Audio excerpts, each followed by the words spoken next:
келеді.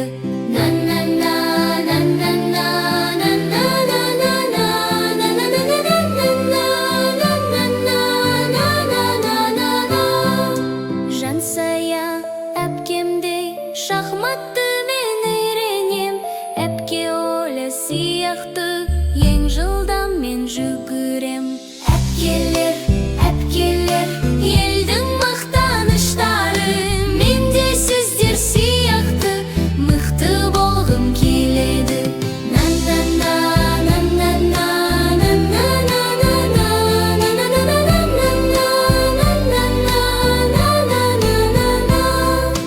Елдің туын көтерген ағалар мен әпкелер, алғыс айтам сіздерге, бар жастардың